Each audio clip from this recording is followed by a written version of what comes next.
Queremos agradecer a la iglesia Shaddai y a su pastor que nos haya cedido, que nos haya prestado este lugar para estar con ustedes. Para nosotros realmente una bendición muy grande conocer nuestros hermanos en Cristo, que a pesar de la distancia, a pesar de que nos separan miles de kilómetros, en el Espíritu somos uno en Cristo Jesús. Nosotros venimos de la vieja Europa, del lugar donde salió el Evangelio hace centenares de años. Y salieron de Europa, desde Alemania, desde Inglaterra, desde Irlanda, desde muchos países de Europa, incluido Suiza también, misioneros que fueron por todas partes del mundo llevando el Evangelio. Nosotros que tenemos un idioma en común, que es uno de los idiomas más hablados del mundo después del chino y probablemente también del inglés, tenemos una Biblia que nos une, porque cuando la leemos en el idioma materno, en el idioma que hemos aprendido prácticamente desde nuestra infancia. Y siempre le estaremos tremendamente agradecidos a aquellos hombres que jugándose la vida y en algunos casos dieron su vida para que nosotros tuviéramos en el día de hoy la palabra de Dios en nuestro idioma. Hoy en día es normal que en cualquier casa de cualquier creyente puedan haber 2, 3, 4, 5 o más Biblias, ¿verdad? Si ustedes, por ejemplo, observan los devocionales, y creo que aquí hay alguna gente que ve los devocionales, siempre verán a mis espaldas, en la parte más arriba de la estantería, un montón de Biblias, ¿verdad? Y es que es normal tener hoy en día Biblias en nuestras casas, diferentes versiones, diferentes tamaños, ¿verdad? Y hay tantas que ya uno ya no sabe ni cuál comprar, que si la Biblia de la plenitud, la Biblia del varón, la Biblia de la mujer, la Biblia de este, la Biblia del otro. Y es una bendición el poder tener la palabra de Dios en nuestras manos, en nuestro propio idioma. Pero antaño, no hace mucho tiempo, era un delito, era condenado bajo pena de muerte. Y muchos hermanos nuestros dieron su vida para que pudiéramos tener la palabra de Dios en nuestro propio idioma. Y no tuviéramos que recurrir a sueños, ni a visiones, ni a mí me parece, yo siento, yo creo, sino qué es lo que dice nuestro Dios. Leyendo la palabra de Dios, vamos a descubrir la esencia de Dios. ¿Cómo es? ¿Qué siente? ¿Qué quiere? ¿Qué le molesta? ¿Qué le agrada? La primera letra de la Biblia que aparece en el libro del Génesis en hebreo es una letra que se llama la letra Bet, que es una letra que significa casa. Es una letra que son 4 preposiciones. No se puede traducir las 4 preposiciones al mismo tiempo. Casidoro de Reina tuvo que escoger una, en, pero podía ser entre, o otra más, ¿verdad? Y la última letra de lo que conocemos como la ley, que es el libro de Deuteronomio, que se ha leído esta tarde una pequeña porción, es la letra Lamed. Si ustedes juntan esa primera letra del Génesis y la última letra del libro de Deuteronomio, juntamos o hacemos la palabra Lev. ¿Y saben lo que significa Lev? Corazón. Cuando usted lee la palabra de Dios, usted se mete y descubre el corazón de su Dios. No hay nada peor que conocer poco de nuestro Dios y de su palabra.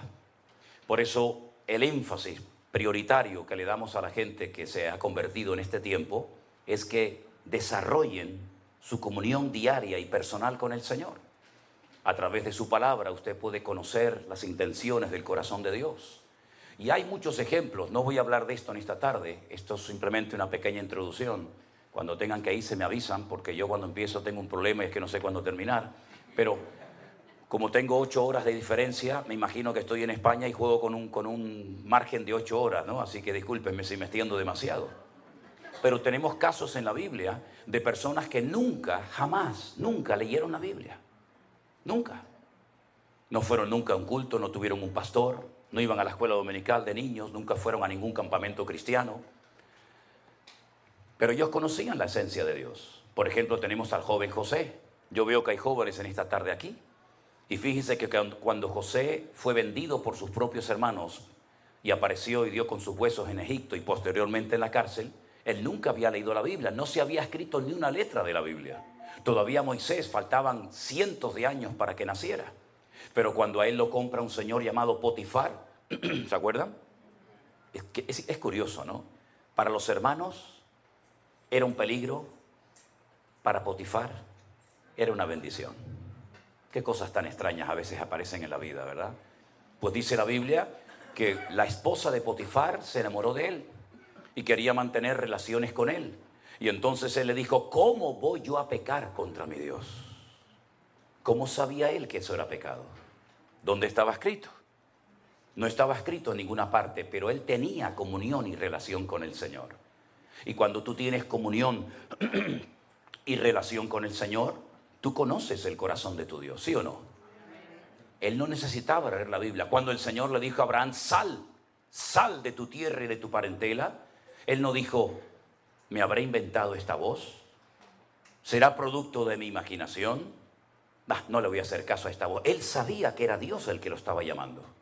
Y lo dejó todo, dice la Biblia, sin saber a dónde iba. Tiempo más tarde, cuando tiene un hijo, la Biblia dice que el Señor le pide en sacrificio a su hijo. Y él podía haber dicho, Señor, ¿me lo prometiste? ¿Me lo diste?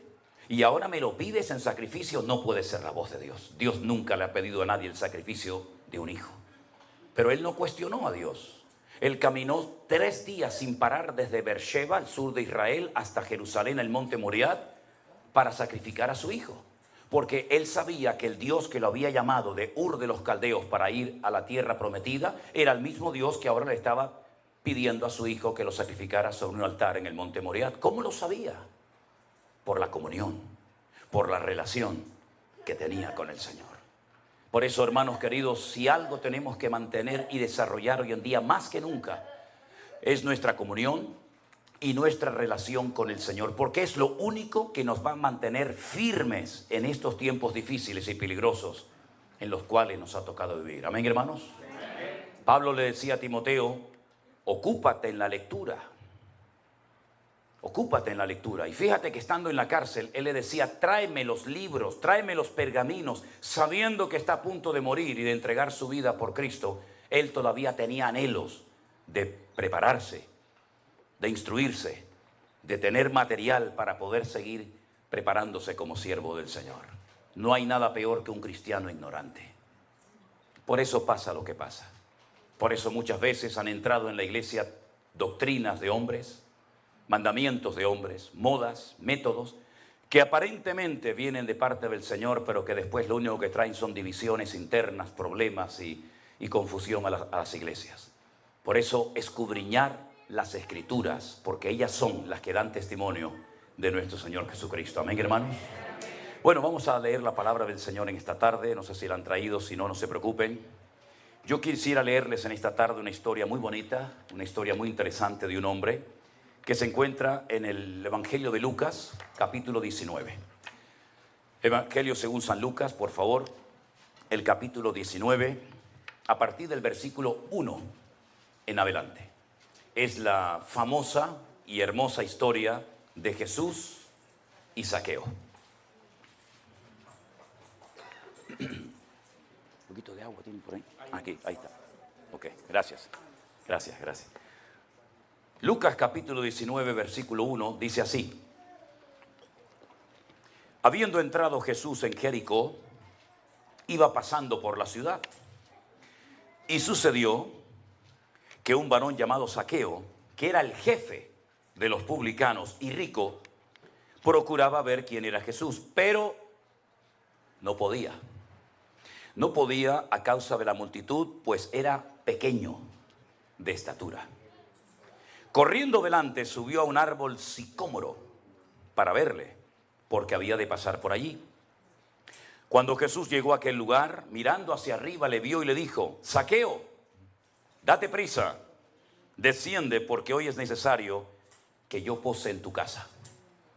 Entonces él descendió a prisa y le recibió gozoso. Al ver esto, todos murmuraban diciendo que había entrado a posar con un hombre pecador.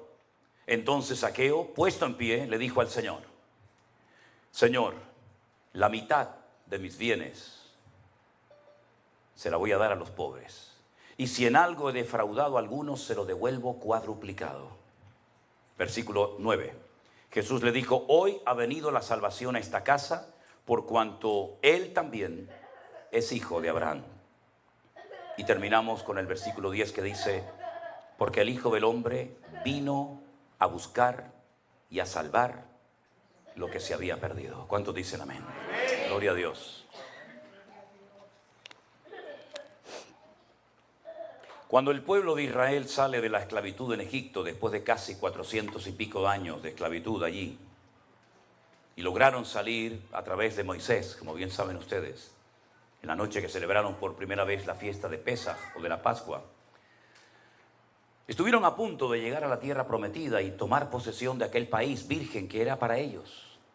Pero dice que por desobediencia y por incredulidad no pudieron entrar a tomar posesión de la tierra. Se quejaron, ¿se acuerdan? Lloraron amargamente en sus tiendas. Moisés había mandado un hombre de cada tribu, en total 12. La palabra que aparece ahí no es la palabra espías, sino la palabra exploradores. Vayan y gócense y disfruten del país tan lindo y tan hermoso que el Señor nos ha entregado. Están 40 días reconociendo el país. Cuando regresan, la Biblia dice que la gente estaba con la expectativa, con la ilusión de recibir aquel informe. Desanimaron al pueblo. Le dijeron, la tierra traga a sus moradores. La gente es enorme, son como gigantes. Nosotros parecíamos como pequeñas langostas en comparación con ellos. No vamos a poder conquistar el país. Solamente 2, ¿verdad? Como bien saben ustedes la historia, Josué y Caleb, los mandaron a callar y dijeron, ¿qué están diciendo? Es verdad que hay gigantes, es verdad que las ciudades están fuertemente protegidas por murallas, pero nuestro Dios está con nosotros y Él nos va a entregar la tierra. Así que no tengamos miedo, vamos a subir y los vamos a comer como si fueran pan. Lamentablemente no les hicieron caso. El Señor les dijo, 40 días habéis estado recorriendo la tierra a día por año. 40 años dando vueltas en el desierto hasta que toda esta generación de incrédulos desaparezca y Dios levante una nueva y fresca generación sin vuestros temores, vuestros traumas, vuestros complejos y que se atrevan a tomar posesión de la tierra que fluye leche y miel, la tierra de Canaán. Pasaron 40 años, murieron miles de hombres en el desierto y después vuelven otra vez a la frontera de la tierra prometida. Ahí la tienen enfrente y entonces Josué toma una decisión. En esta ocasión no manda exploradores, en esta ocasión manda 2 espías. 2 espías que tienen que pasar desapercibidos. 2 espías que no van a cara descubierta para que todo el mundo los conozca y los vea. Tienen que pasar desapercibidos para que traigan un informe a Josué de cómo es la ciudad de Jericó. Si ustedes han ido a Israel, los que han ido conmigo lo saben perfectamente, tenemos el río Jordán como frontera natural que divide lo que hoy en día se llama Jordania, antaño Moab, de Israel. Y nada más cruzar ese río, que en ese lugar del país es muy estrecho, inmediatamente enfrente te encuentras la enorme y gigantesca ciudad de las palmeras o la ciudad de Jericó.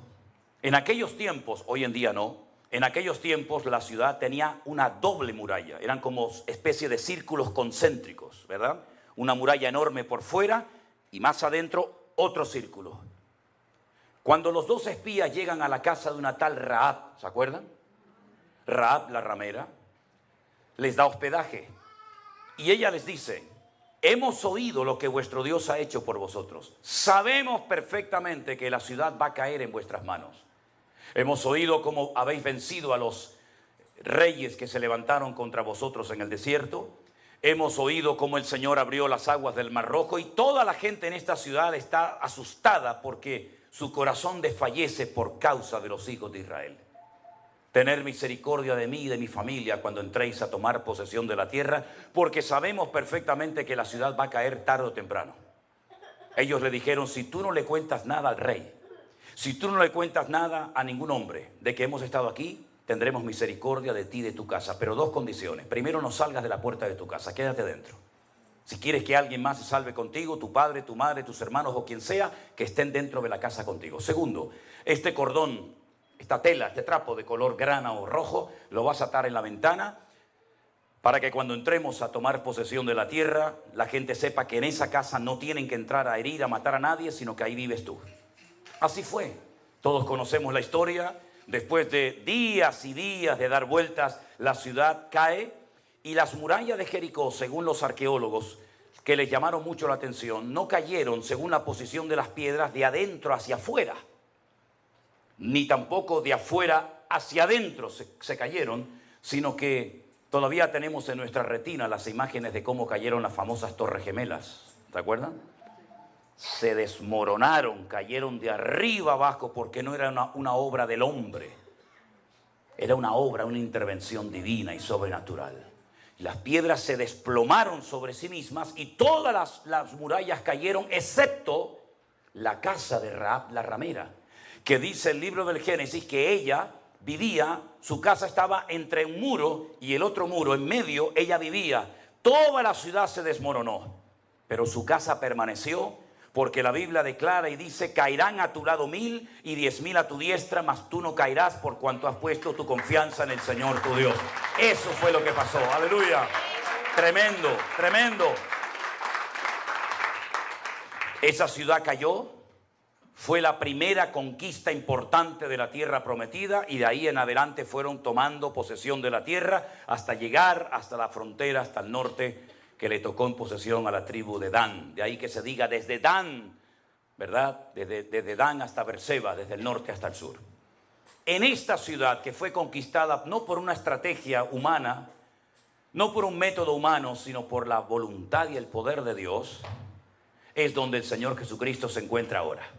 Este pasaje de Lucas capítulo 19 acontece en la ciudad de Jericó. Y es en la ciudad de Jericó donde hay un pequeño hombre de una estatura muy, muy pequeña, llamado Zaqueo, que es el jefe de todos los publicanos y además un hombre tremendamente rico.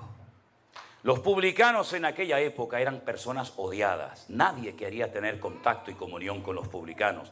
Ellos no eran romanos. Los publicanos no eran extranjeros, por lo menos en Israel. Eran judíos que se pasaron al bando contrario, al bando del enemigo, y se encargaban de recaudar los impuestos para el enemigo, y al mismo tiempo se llenaban los bolsillos. Y por eso se enriquecían de una manera injusta. Este es el jefe de todos ellos. Uno de los peores insultos que se te podía decir en aquella época a un hombre era llamarte publicano, que es lo mismo que traidor. Traidor. Recaudando, sacando el dinero, robándonos el dinero, nuestros ahorros, nuestros recursos, para dárselos al imperio romano, al enemigo. El Señor Jesucristo llega a la ciudad de Jericó porque fue conquistada milagrosamente por el poder de Dios, y este hombre lo quiere ver, pero dice la Biblia que es muy pequeño de estatura. No lo puede ver, no se desanima, no se deprima, no dice, bueno, total, ¿qué más da? Sino que sale corriendo, se sube a un árbol sicómoro. De hecho, el árbol sicómoro más famoso de Israel justamente está en Jericó. Los turistas van y se sacan fotografías al lado de un árbol sicómoro. ¿Y qué es un árbol sicómoro? Ustedes saben que para trepar, para subir a un árbol, a veces uno tiene que poner una escalera, porque las ramas están muy altas, pero el árbol sicómoro no. El árbol sicómoro es muy fácil treparlo, es como si fuera una escalera, porque las ramas empiezan desde abajo, así. Y entonces usted va pisando la primera rama, la segunda, la tercera, y enseguida se ponen en 4, 5, 6, 7 metros muy fácilmente, porque las ramas son muy anchas, muy fuertes y empiezan desde el suelo. Y eso fue lo que hizo Zaqueo. Trepa a lo alto del árbol sicómoro para ver el rostro, para conocer al Señor Jesucristo, que ya en aquellos tiempos era muy famoso, porque él se dirigía a Jerusalén. No se olviden, el camino que va de Jericó hasta Jerusalén son 35 kilómetros. Era el camino por el que iban los sacerdotes. Los sacerdotes vivían en Jericó, y cuando les tocaba subir a Jerusalén una semana a ministrar, salían por ese camino, llegaban a Jerusalén y a la semana volvían a su casa y subía otro turno de sacerdotes.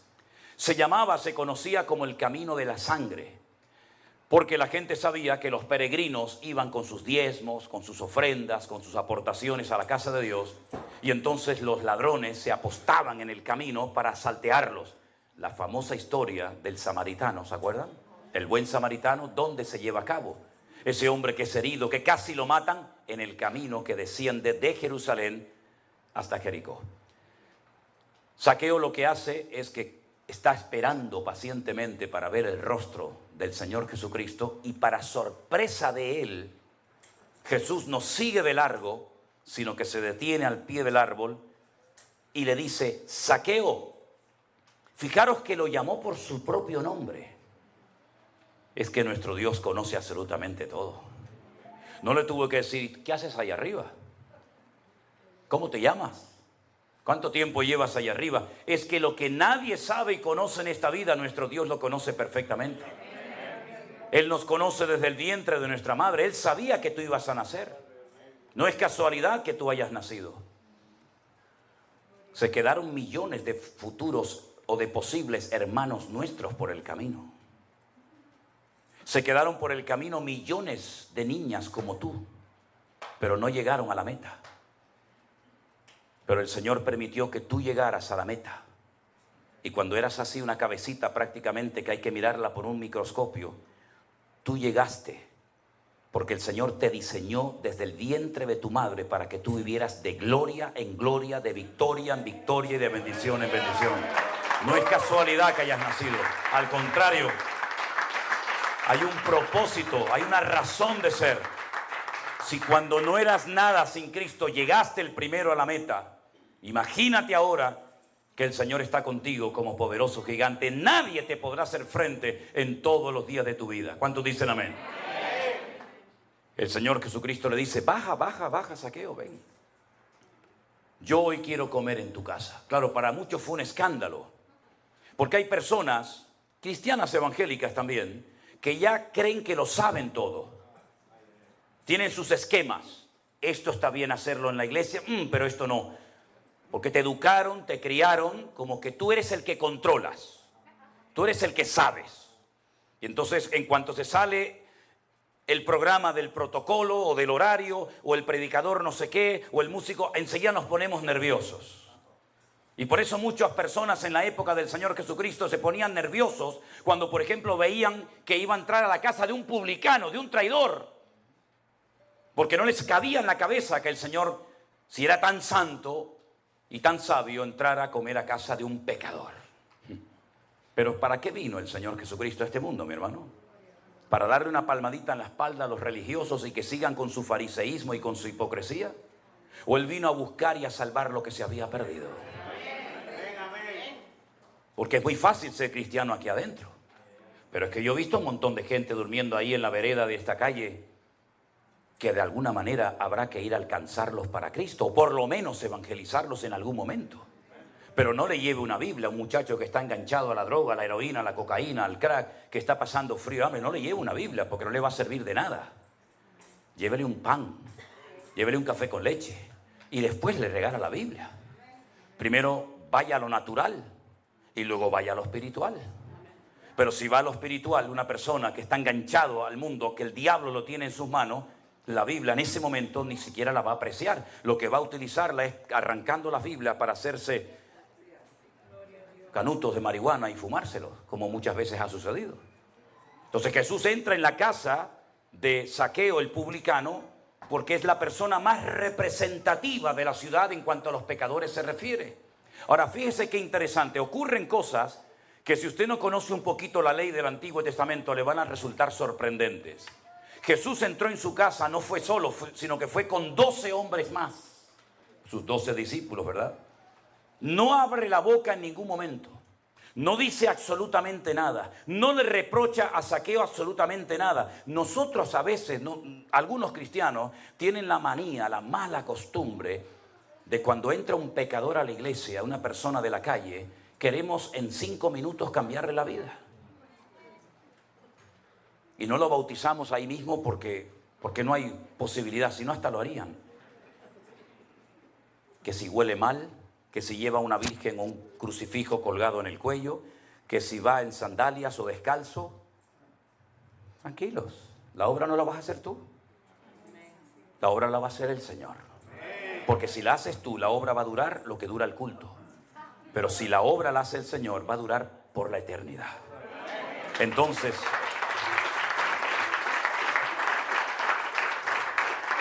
el Señor Jesucristo no abrió la boca. Podía haber dicho, Zaqueo, parece mentira. Somos judíos, has ido a la sinagoga desde niño, estás circuncidado como buen judío que eres y te has dedicado a servir al enemigo. ¿Qué has hecho con tu vida? La has tirado por la borda. No abrió la boca. Pero la presencia del Señor cambia a la gente. Y entonces hay un momento en la comida que Zaqueo, dice versículo 8, se pone de pie. Cuando una persona en la Biblia se pone de pie, es porque va a decir algo importante. Era la forma de la época. No había micrófono, no había megafonía. Entonces un hombre, una mujer se ponía de pie y todo el mundo guardaba silencio, porque algo importante va a decir. Él se pone en pie y dice, Señor. Lo llama Señor. En hebreo hay dos palabras para la palabra Señor. Una es la palabra Baal. Sí, Baal. La del ídolo. Sí, Baal. Baal significa Señor. Lo que sería el Señor en minúscula para nosotros. ¿Me explico? En hebreo no existen mayúsculas y minúsculas. Baal es Señor. Por eso dice que Sara llamaba a Abraham mi Señor. Baalí. Pero la otra palabra que solamente se emplea para el Señor Dios Todopoderoso es la palabra Adonai o Adoní, que es mi Señor. Y si usted lee el Nuevo Testamento en la versión hebrea, dice Adoní, mi Señor, no Baal, sino Adoní, lo está reconociendo como el Señor. Luego ya empezamos bien. Le llama Señor, lo reconoce como el Señor, lo reconoce como el Creador, lo reconoce como el amo de su vida y entonces añade la siguiente expresión. Señor, la mitad de mis bienes se la voy a dar a los pobres, la mitad. Imagínate tú, saca cuenta de todo lo que tienes y dice, bueno, tengo $1.000.000 en cosas. La mayoría de ustedes tienen eso, ¿no? La mitad, $500.000 se lo voy a dar a los pobres, pero es que no te lo van a devolver. Es que no lo puedes dar con intereses. Bueno, es una inversión. Les doy $500.000 y recibo a los 6 meses 700.000. No. Se lo voy a dar desinteresadamente. La mitad de mi patrimonio se lo voy a dar a los pobres. Algunos dirán, pero esto es una locura. ¿Qué le pasó a este hombre? Es que cuando Cristo entra en un hogar, uno hace locuras para el Señor. La mitad de mis bienes se la voy a dar a los pobres. Y escucha, y si en algo he defraudado, tú sabes que has defraudado, Zaqueo. Tú sabes que esa riqueza no vino de trabajar. Muy poca gente se hace rica trabajando, ¿eh? Discúlpenme. En España. Aquí no. Aquí yo sé que trabajan y todo el mundo se hace rico. Ya. Vienes con una mano delante y una mano detrás y en un año eres millonario. Ya. Y yo me chupo el dedo, como decimos ahí en España, ¿no? También, ¿eh? Si en algo defraudado, y era para decirte, pero ¿cómo no vas a defraudar, querido? Si la casa que tienes, la ropa que tienes, todo el patrimonio que tienes, ¿de dónde rayo lo has sacado, mijo? Si te has enriquecido a costa de la gente abusando de tu autoridad, porque eres el jefe de todos los publicanos. Si los publicanos ya eran ricos y tenían capacidad económica, imagínate el jefe de todos ellos, ¿verdad? Si en algo defraudado se lo devolveré cuadruplicado. Y ahora aquí tengo que pararme a dar una pequeña explicación. La ley de Moisés, la ley que el Señor le dio al pueblo de Israel en el monte Sinaí, dentro de los 613 mandamientos que tienen, 613, hay uno que decía que cuando una persona robaba algo, no era suficiente con pedirte perdón. No era suficiente con devolverte lo que te he robado. El Señor va mucho más allá y dice, pides perdón, devuelves lo que has robado y le das 4 veces más de lo que has robado. Tienes que demostrar que estás arrepentido. Porque si usted a mí, hermano, me ha robado y usted viene a mí y me dice, pastor, hermano, hermana, discúlpeme, quiero pedirle perdón porque el otro día le robé. Yo digo, sí, yo te perdono, pero dame lo que me robaste. Cristianos sí, pero tontos no. No te pases. Me robaste el otro día esto, me lo das. Yo te perdono siempre, pero no te pases un pelo conmigo. Me devuelves. Y en el cristianismo, Santas Pascuas. En el judaísmo no.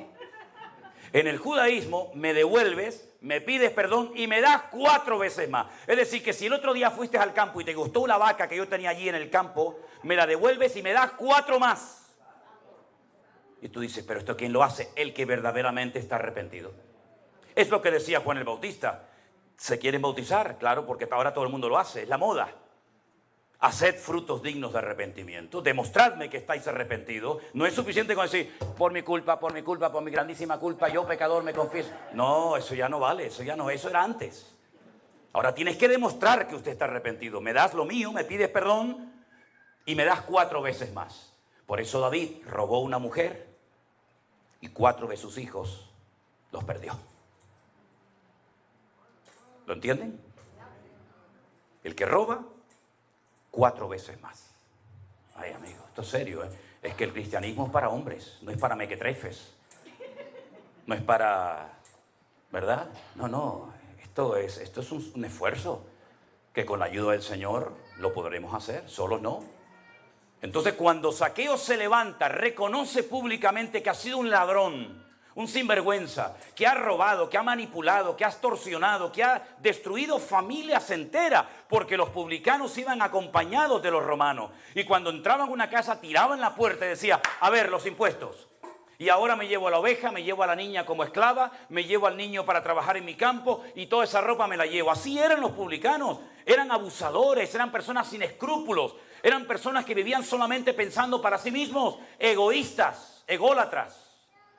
Y así fue Zaqueo toda su vida, hasta que la presencia del Señor, hasta que el mismísimo Señor Jesucristo entró en su casa y el Señor solamente mirándolo a la cara, le entró una vergüenza, le entró una convicción de pecado. Por eso cuando una persona se llama cristiana, tiene que demostrarlo con sus acciones. Primera de Juan capítulo 1 dice, si hubiéramos pecado, abogado tenemos para con el Padre, y si alguno dice que es hijo de Dios, debe andar como Él anduvo. El título no sirve de nada. En el mejor equipo de fútbol del mundo, ¿saben ustedes cuál es, no? A ver, díganlo por favor. Díganlo, no tengan vergüenza. El mejor equipo del mundo será siempre el Real Madrid. Toda la vida, toda la vida. Lo hemos demostrado hace unos días. ¿O no? No serás de Barcelona. Lo siento por los de Barcelona. El que se pica, que se rasque. En el Real Madrid había un muchacho, hasta el otro día, que se llamaba Cristiano. Pero no era cristiano. Tenía el nombre de cristiano, pero no era cristiano. Y había otro que se llamaba, yo lo voy a decir como se llamaba, perdonen si ofendo, Kaká.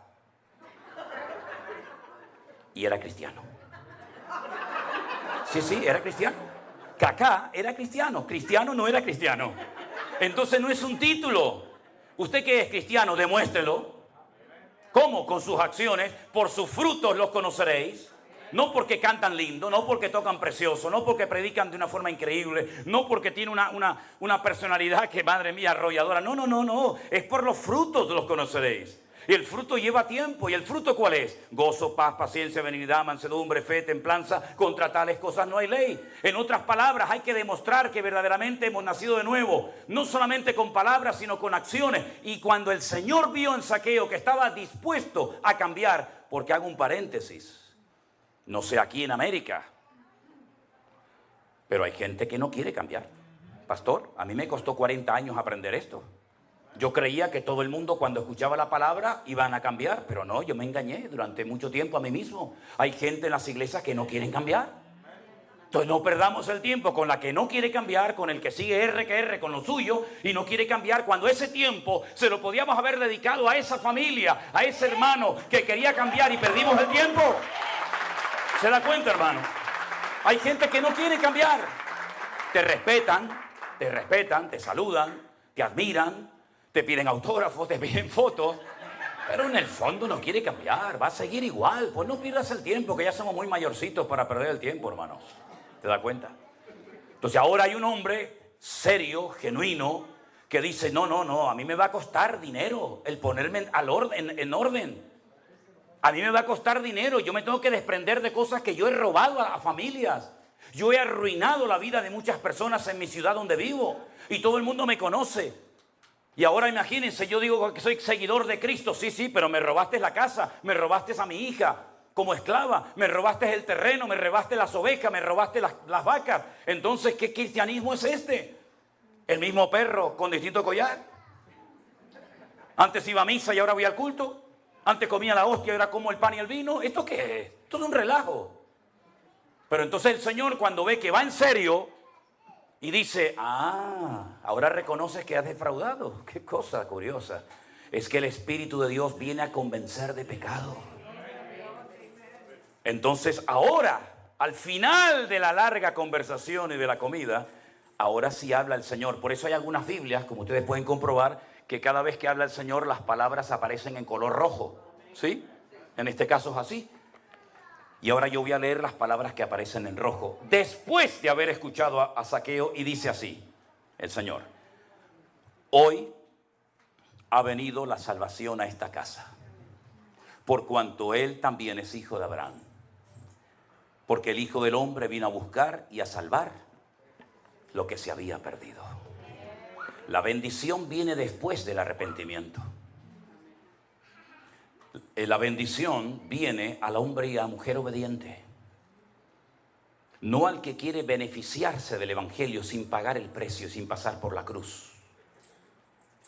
Se ha pervertido de tal manera el Evangelio que se le ofrece al pecador, se le ofrece al desobediente todo a cambio de nada. Venga adelante, oramos por usted para que reciba la unción del Señor. ¿Y para qué la quiere? ¿Para pecar? ¿Para seguir en desobediencia? Venga adelante y el Señor le va a sanar. ¿Para qué? ¿Para que te vayas al bar otra vez a emborrachar? No, venga a la iglesia, como dicen algunos hermanos. Venga a mi iglesia que oran por usted y el Señor le resuelve todos los problemas. ¡Falso! No es verdad. Hay problemas que yo tengo porque soy cristiano, que si no fuera cristiano nunca los habría tenido. Entonces usted dirá, ¿y entonces cuál es la diferencia, hermano? Si yo vengo a la iglesia y tengo problemas y tengo dificultades, es muy clara la diferencia. Que antes sin Cristo me volvía loco. La gente recurría a magos, astrólogos, adivinos, tarot, cartomancia, horóscopo, etcétera, etcétera. Y ahora todo lo puedo en Cristo que me fortalece. Y cuando clamo, Él me responde. Fuerte ese aplauso a Él. ¡Aleluya! ¡Gloria a Dios! Ese es nuestro Dios. No se sienta mal si está enfermo y el Señor no lo ha sanado. No pasa nada. No pasa nada. Aunque te sanara, te vas a morir igual. ¿O no? Porque a mí me hace gracia. Todo el mundo quiere ir al cielo, pero nadie se quiere morir. Pues para ir al cielo hay que morirse, mijo. A menos que el Señor nos lleve en el rapto, que no sé si estaremos allí. ¿Verdad?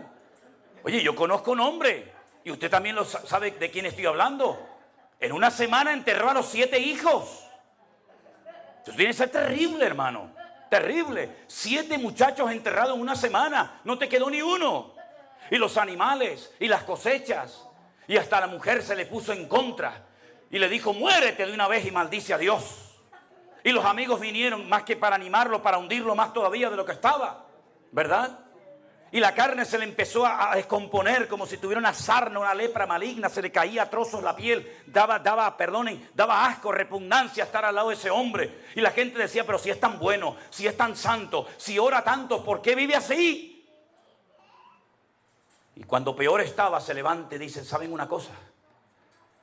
Aunque mi Dios me mate, no voy a dejar de adorarlo. Porque yo sé que mi Redentor está vivo y yo lo veré a Él con mis propios ojos. ¡Aleluya! Esa es un hombre de fe y de autoridad y de madurez en el Señor. Y ese es el cristianismo que hoy en día se necesita ver en las iglesias hoy en día. No gente que ante cualquier cosa ya se cambian de iglesia. No gente que como Dios no me ha sanado, yo me enfado con Dios. Y hay que ser ignorante para enfadarse con un Dios tan bueno. Porque hay una cosa que yo nunca lograré entender, por lo menos en esta vida. Y es que el hecho de enamorarnos nosotros de Dios es lógico. ¿Cómo no se va a enamorar uno de un Dios tan bueno, tan misericordioso como el que tenemos? Que me ayuda, me bendice, me levanta, me restauró. ¿Cómo no me voy yo a enamorar de Él? Pero lo que no entiendo, mis queridos hermanos, es cómo Él se enamoró de nosotros. Eso es lo que yo no entiendo. Sinceramente es como cuando uno ve esos bellezones de mujer que se casan con un tío tan feo que yo digo, ¿pero qué le vio? ¿Qué le vio? Pero si esta mujer podía llevarse al que quisiera. Eso fue lo que hizo. Pues el Señor escogió a lo vil, a lo menospreciado, al mentiroso, al borracho, al desobediente, al traidor, al fornicario, porque de tal manera amó Dios al mundo que ha dado a su Hijo unigénito para que todo aquel que crea en Él no se pierda, mas tenga vida eterna. Apláudale fuerte al Rey. A Él la gloria. Aleluya. Aleluya. Zaqueo, ¿quién iba a ser amigo de Zaqueo? ¿Quién se iba a meter en la casa de este desgraciado? Solamente el Dios de amor. Y le cambió la vida, como nos la cambió a nosotros.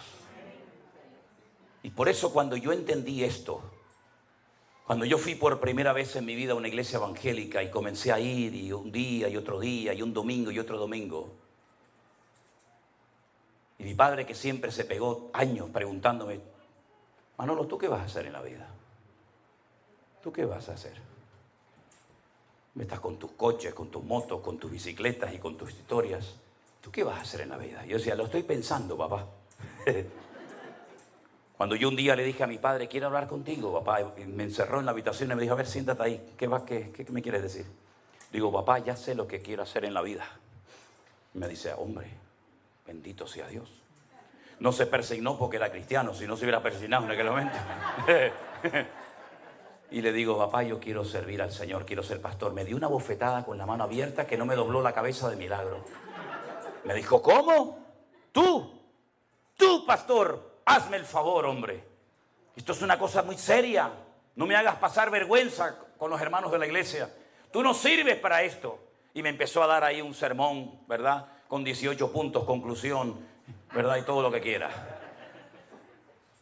Pero yo estaba convencido de que si esto es verdad, si este libro que lo escribió o lo inspiró el Espíritu Santo, que es matemáticamente perfecto, cuando Cristóbal Colón se levantaba por la mañana y se fue al rey Fernando de Castilla, Fernando de Aragón, Isabel de Castilla, y le dijo: majestades, quiero que me financien un viaje.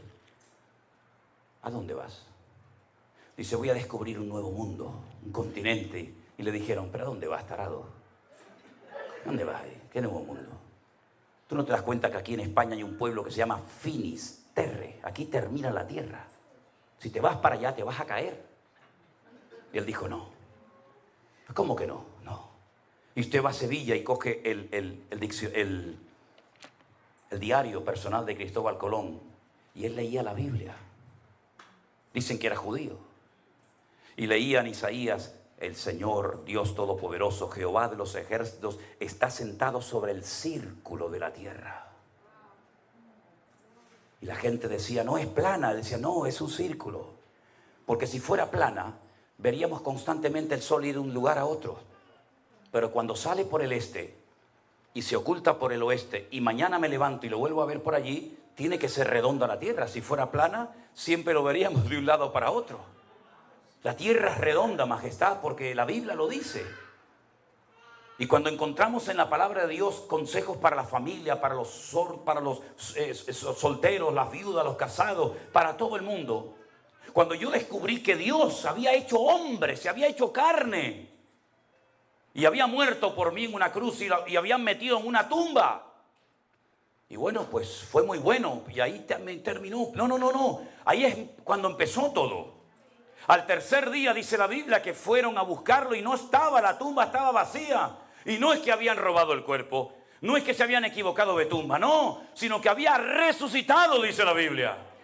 Y la piedra no se movió para que él pudiera salir, sino cómo va a salir. No. La piedra no se movió para eso. La piedra se movió para que tú entres y veas que la tumba está vacía.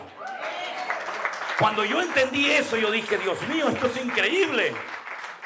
Que Dios murió por mí, que lo metieron en una tumba. Yo he estado docenas de veces en la tumba donde Jesús estuvo enterrado, allí en Jerusalén. Y nunca olvidaré cuando un día, dentro de la cueva donde José de Arimatea la había labrado para prepararse su sepultura y la de su familia, una hermana me dice: pero hermano, ¿qué venimos a ver aquí? Y le digo: aquí, nada. Me dice: ¿cómo que nada? Digo, ¿se imagina que estuviera ocupada? ¿Se imagina? Yo le puedo llevar al que quieran a la tumba del rey David. Digo, mira, ahí está David Hamelech, el rey de Israel, el dulce cantor de Israel. Venga, te voy a enseñar la tumba de Abraham. ¿Quieres ver la tumba de Adán y Eva? ¿Quieres ver la tumba del patriarca Jacob, Isaac? Ven, te la enseño. ¿Quieres ver dónde está enterrada Raquel? ¿Quieres ver dónde están encerrados Zacarías? Yo te llevo.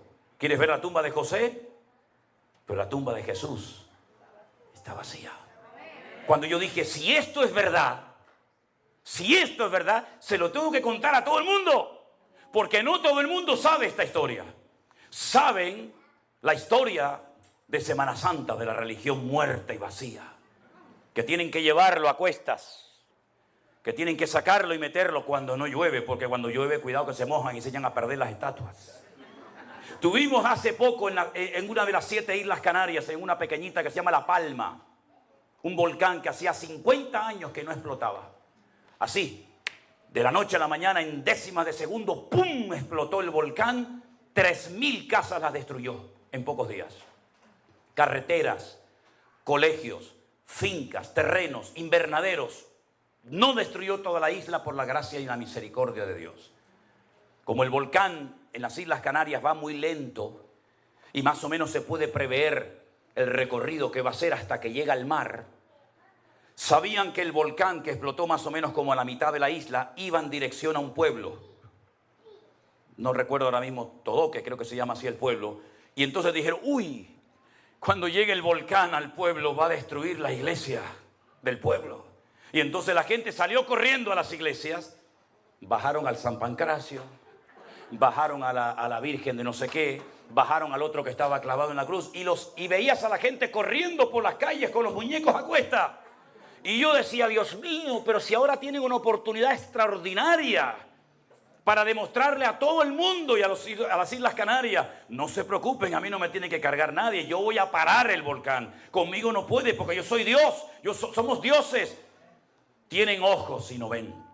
Tienen boca y no hablan, tienen pies y no caminan, tienen oídos y no oyen, y semejantes a ellos son los que los adoran. Pero sin embargo, nuestro Dios no hay que cargarlo en hombro. A nuestro Dios no hay que pegarle gritos, porque nuestro Dios dice, clama a mí y yo te responderé. Pedid y se os dará, buscad y hallaréis. Nuestro Dios oye, conoce y está con nosotros. Es El Shaddai. ¿Cuántos dicen amén? Y puede ser que en esta tarde haya alguien que dice, yo ese Dios no lo conozco. Claro, yo tampoco lo conocía. Yo conocía la religión que los españoles trajeron aquí, a América, y a México, y a Venezuela, y a Colombia. Yo conocía esa religión que venía con la ley, con la orden debajo del brazo de los reyes de España, que conquistaran la tierra, tomaran posesión de ellas, y los que se resistieran y no se quisieran convertir al catolicismo, le cortaran el cuello. Esa es la religión que vino de allá. Una religión que no funcionaba allí y la querían traer aquí. Una religión con la espada en una mano y con la cruz en otra. ¿Te bautizas? ¿Te haces católico? ¿No? El siguiente. Sí, venga, para adentro. Esa es la religión que tú heredaste. No la elegiste tú. Te la impuso tu papá, el abuelito y la abuelita. Esa religión no existía en la época de Jesús. Esa es la religión que viene del término religa, reluga, relegare, que significa atarse o volverse a atar otra vez. Jesús no era católico, tampoco evangélico. Jesús era judío, pero él vino enviado por el Padre para dar vida y vida en abundancia. ¿Conoces a ese Jesús? ¿Lo conoces? No lo sé. Ahora, yo ya he terminado, Yo no voy a seguir hablando más, podría hablar hasta mañana si quisiera. Pero ahora le toca a usted decidir qué va a hacer con lo que ha oído. Nosotros no venimos de España a que nos aplaudan, como ustedes comprenderán. Nosotros no venimos a España aquí de vacaciones.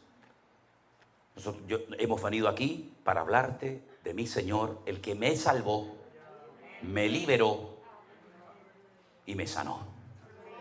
Si usted no conoce a ese Señor, hoy tiene la oportunidad de decir, como yo dije hace muchos años atrás, yo no creo en Dios, ni en pastores, ni en Biblias, ni en nadie. Pero si tú existes verdaderamente y puedes hacer algo por mí, yo te pido que me ayudes a cambiar, porque yo quiero conocerte. Bendita la hora que hice aquella oración. La hice con 17 años, voy a cumplir 61 años dentro de poco, y no me arrepentiré jamás en la vida de haberle entregado mi vida al Señor Jesucristo. ¿Usted lo conoce? ¿Lo quiere recibir en su corazón? Porque ¿dónde pone el hombre a Dios? ¿Dónde lo pone?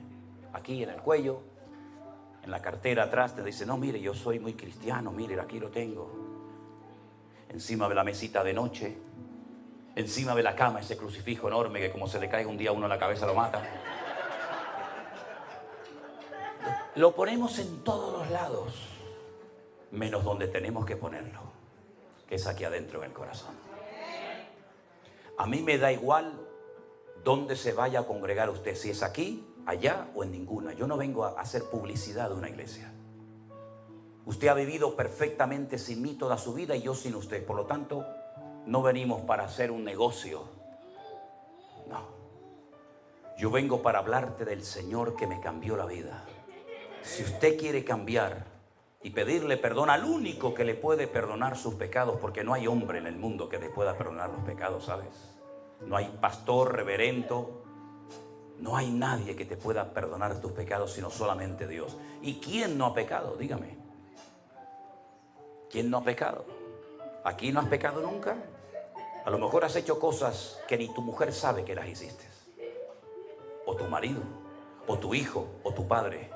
Pero Dios es un Dios de amor que dio su vida en la cruz por ti, para que si hoy tú quieres conocerle, lo puedas conocer y empezar tu vida nueva. Cierra tus ojos ahí donde estás, mi querido hermano.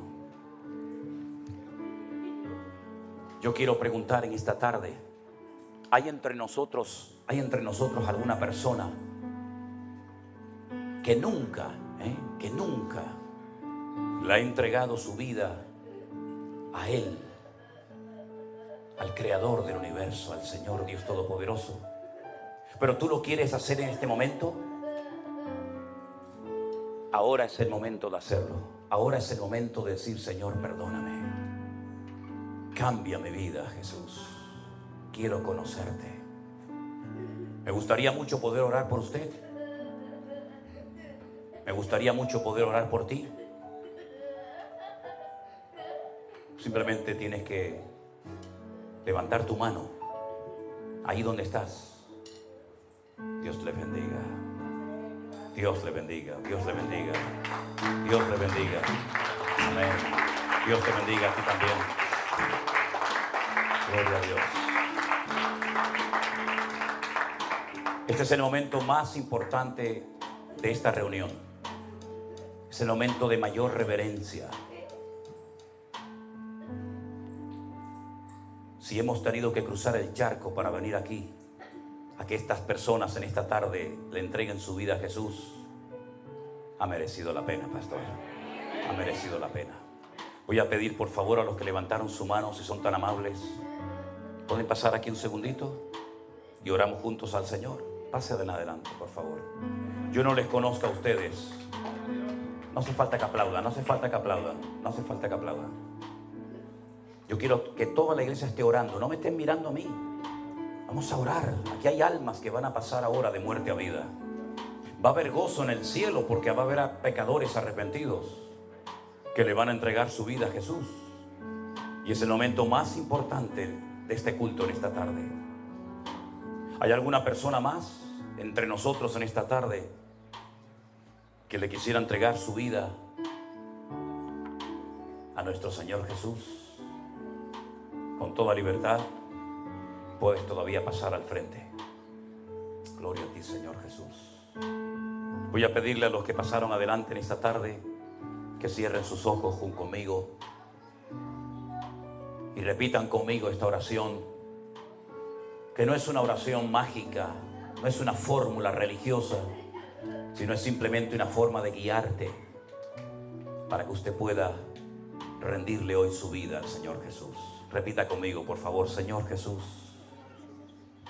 en esta tarde te doy gracias por haber muerto por mí en la cruz. Te doy muchas gracias, Señor, porque ocupaste mi lugar en la cruz. Yo quiero que tú perdones todos mis pecados. Dígalo conmigo. Yo quiero que tú perdones todos mis pecados. Quiero que en este momento entres en mi corazón. Yo recibo al Señor Jesús como mi Señor y mi Salvador personal. Límpiame, Señor. Hazme un hijo tuyo, Señor.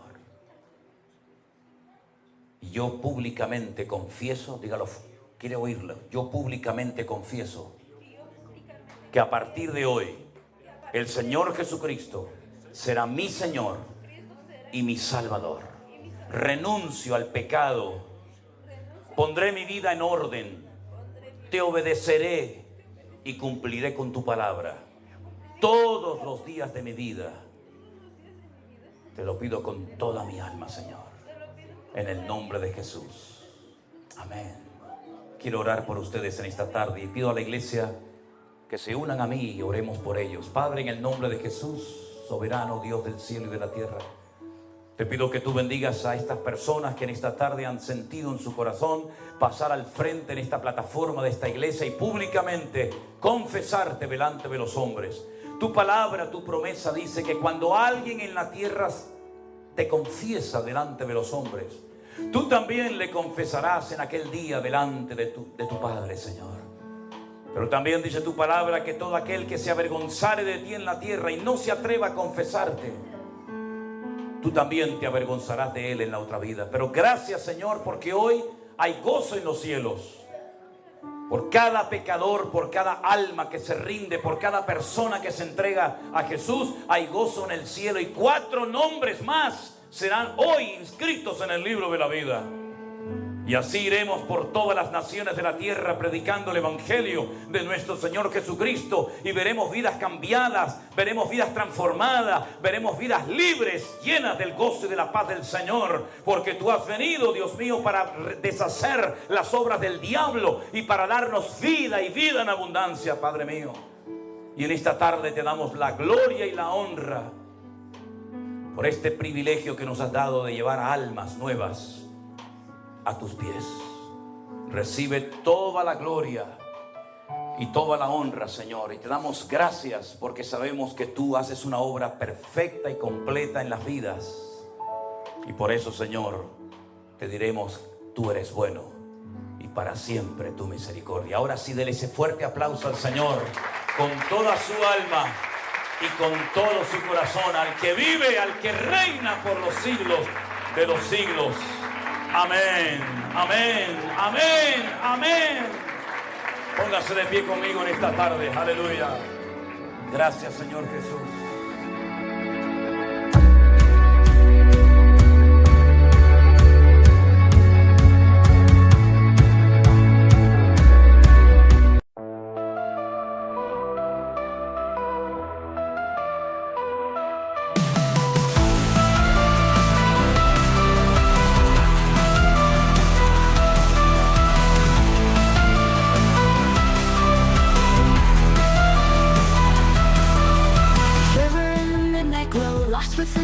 Show neon lights, they burn so slow. Shadows dance, they never know. In the alleys, whispers told, stories of the brave and bold. Through the cracks of broken mold, voices rise, we take a hold. Concrete jungle begs for fight, echoes of the lonely night. Dreamers chase the fading light, lost between what's wrong and right. Beneath the surface lies the truth, buried in the lives of youth. Reality, it bites uncouth. Whispers come, they disappear.